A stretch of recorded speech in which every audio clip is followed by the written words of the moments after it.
भगवतिया देवी जो पत्थर फोड़ती है उसको माननीय लालू प्रसाद यादव लोकसभा भेजने का काम करते हैं। शिवचंद्र राम जिनके पिताजी मोरवा के महुआ के चौराहे पर जूता सिलने का काम करते थे, उनके पुत्र को भी भेजने का काम किया। श्याम रजक कौन है?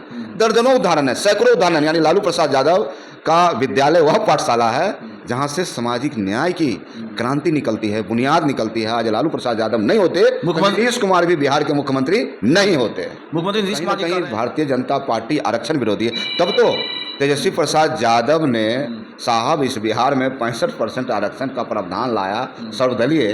अब कौन लोग थे? मेरे अंगने में तुम्हारा क्या काम है? वो कौन लोग थे जो गाजियाबाद के कोर्ट में केस करने का काम किया? मामला बिहार का साहब। आप बात कर रहे हैं आप गाजियाबाद से, दिल्ली से। तो नमस्कार दोस्तों, आज मैं मोरवा विधानसभा के विधायक माननीय रणविजय साहू जी हैं हमारे साथ।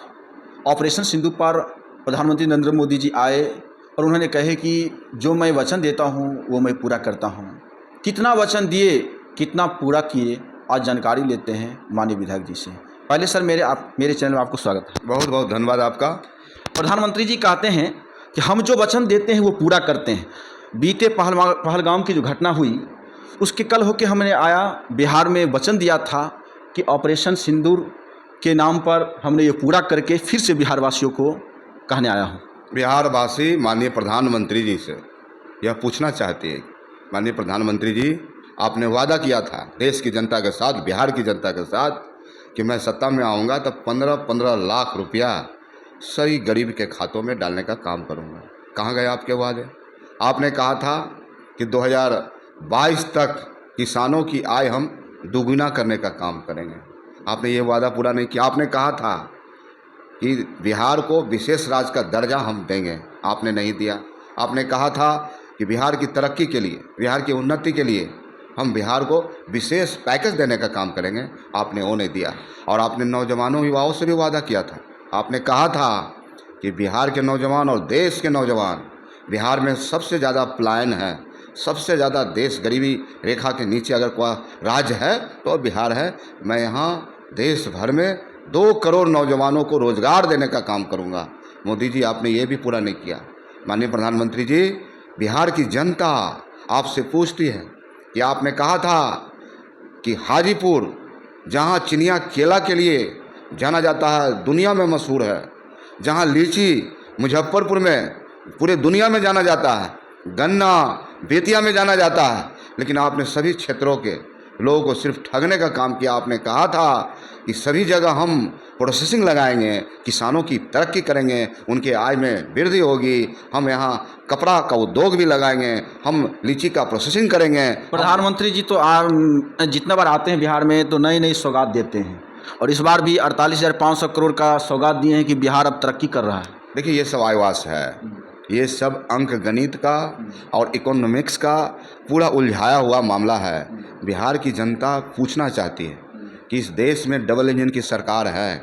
आज बिहार में लगभग 94 लाख ऐसे लोग हैं जहां 6,000 रुपये से नीचे में अपना साहब गुजर बसर करते हैं। प्रधानमंत्री जी कह रहे हैं तो हम तो राशन दे रहे हैं, घर दे रहे हैं, उसके बाद कर रहे हैं आप गरीबी। देखिए, ये सब अंग्रेजी हुकूमत की तरह, जिस प्रकार से अंग्रेज़ों ने इस देश को 200 वर्षों तक लूटने का काम किया है, उसी प्रकार से भारतीय जनता पार्टी और आरएसएस ने पूरी तरह से इस देश में उन गरीबों को पूरी तरह से मजाक बना के रख दिया, जिसके कारण आज बिहार से देश में लाखों करोड़ों की संख्या में पलायन हो रहा है। लोग बेरोजगार हैं, किसान आत्महत्या कर रहे हैं। जहां मोरवा विधानसभा से आते हैं, ताजपुर में ऐसी स्थिति है कि किसान तो फसल उगाते हैं, चाहे टमाटर की खेती हो, चाहे फूलगोभी की खेती हो, इसका कोई मार्केट नहीं मिल पाता है।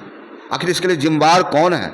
बिहार में 20 वर्षों से राज्य सरकार है, नीतीश कुमार जी के नेतृत्व में सरकार चल रही है, भाजपा का समर्थन है, उसमें अलायंस है। देश में 11 वर्षों से जो भारतीय जनता पार्टी की हुकूमत, वो तो कह रहे हैं कि जब से हम लोग का सत्ता आया है तब से दलित पिछड़ों के सर पर जो छत नहीं था, शौचालय नहीं था, हम लोग बनाने का काम कर रहे हैं और काम हुआ है। ये देखिए, ये तो लालू प्रसाद यादव का देन है। और अम्बेडकर साहब आज नहीं होते तो हमारा देश में जो शानदार जानदार संविधान है, पूरी दुनिया लोहा मानती है, आज अंबेडकर साहब का ही देन है कि उनके रास्ते पर अगर 1990 में कोई चलने का काम किया तो उस व्यक्तित्व का नाम है माननीय लालू प्रसाद यादव। जहां गरीबों, वंचितों, कमजोरों, जो समाज के मुख्य धारा से दूर लोग बैठे थे, उनको जोड़ने का काम किया। अगर लालू प्रसाद यादव नहीं होते तो रणविजय साहू भी मोरबा का विधायक नहीं होता। ये लालू प्रसाद यादव का दिन, यही तो सामाजिक न्याय है, यही तो सामाजिक सोच है। अंबेडकर साहब ने क्या कहा था, ए दलितों, ए वंचितों, वहां जाओ जहां कानून बनता है। लालू प्रसाद यादव ने कानून जहां बनता है, कानून कहां बनता है? कानून बनता है विधानसभा में, कानून बनता है लोकसभा में, वहां भेजने का काम किया। तो निश्चित तौर में अंबेडकर के रास्ते पर अगर बिहार में किसी व्यक्ति ने चलने का काम किया, उस व्यक्तित्व का नाम है माननीय लालू प्रसाद यादव। प्रधानमंत्री जी कह रहे थे कि आज आरजेडी व कांग्रेस के लोग सामाजिक न्याय की बात कर रहे हैं, जब उनकी सरकारें थी तो सामाजिक न्याय क्यों नहीं हुआ आज तक? अब निश्चित तौर पे आप देखिए, इस बिहार में लोहार समाज का बेटा भी विधान पार्षद बनता है, जो माटी से बर्तन बनाता है, कुम्हार जाति, पंडित जाति, उसको भी हरिशंकर पंडित को राष्ट्रीय जनता दल एमएलसी बनाता है। भगवतिया देवी जो पत्थर फोड़ती है, उसको माननीय लालू प्रसाद यादव लोकसभा भेजने का काम करते हैं। शिवचंद्र राम, जिनके पिताजी मोरबा के महुआ के चौराहे पर जूता सिलने का काम करते थे, उनके पुत्र को भी भेजने का काम किया। श्याम रजक कौन है?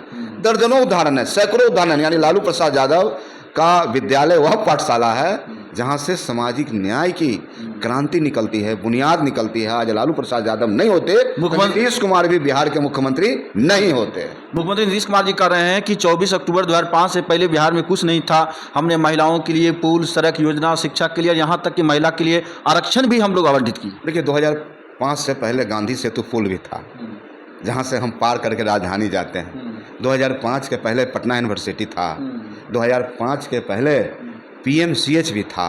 2005 के पहले इस बिहार में विधानसभा भी था। 2005 के पहले लालू प्रसाद यादव इस बिहार के लोकतंत्र के माध्यम से गरीब के बेटा बिहार के मुख्यमंत्री बना। तो ये तमाम बात 2005 से पहले ही था।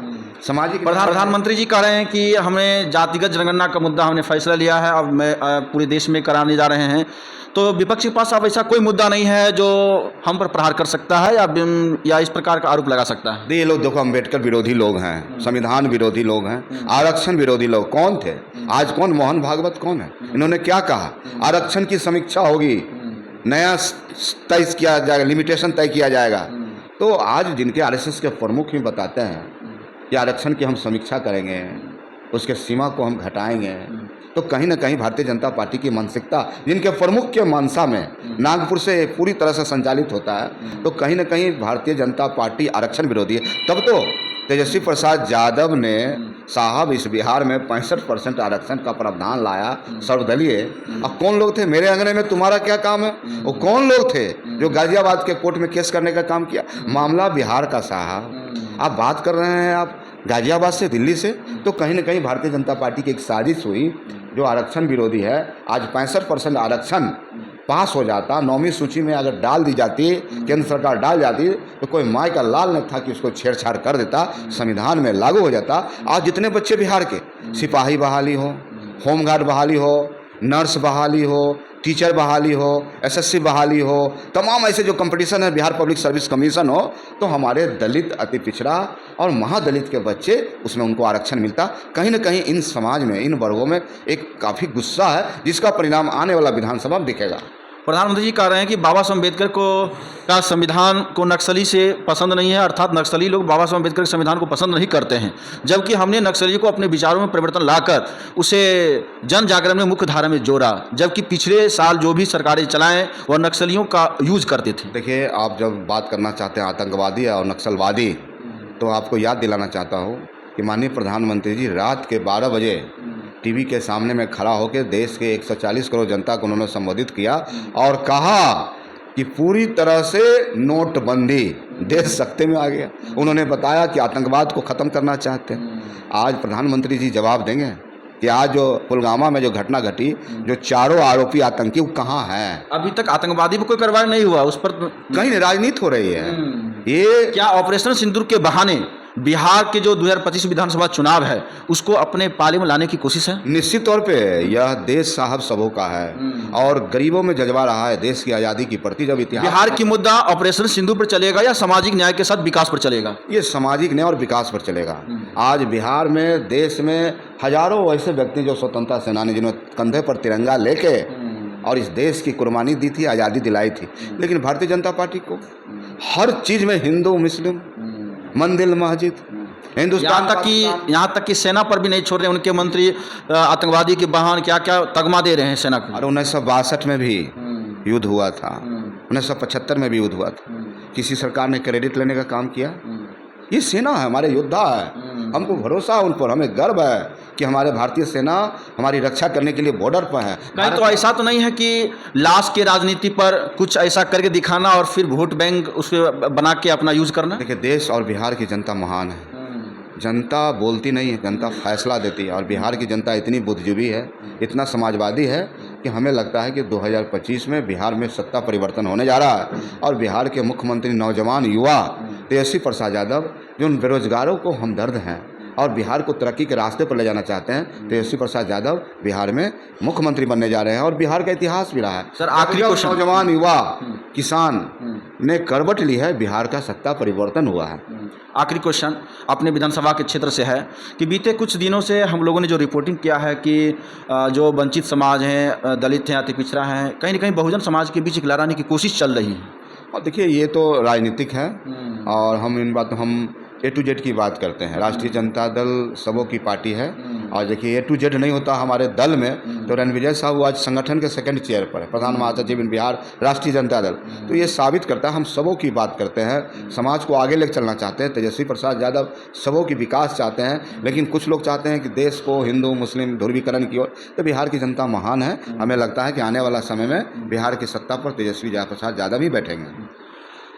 तो माननीय विधायक जी ने कहे कि बिहार में ऑपरेशन सिंदूर नहीं, सामाजिक न्याय के साथ विकास की मुद्दा रहेगा और नौजवान, बेरोजगार, व्यापारी व तमाम जो युवा साथी हैं, विद्यार्थी हैं, सभी के लिए उज्जवल भविष्य की कामना तेजस्वी यादव जी के हाथों में रहेगा। आपका क्या सोचना है? लाइक, कमेंट्स और अपनी भावनाओं को जाहिर करें। धन्यवाद।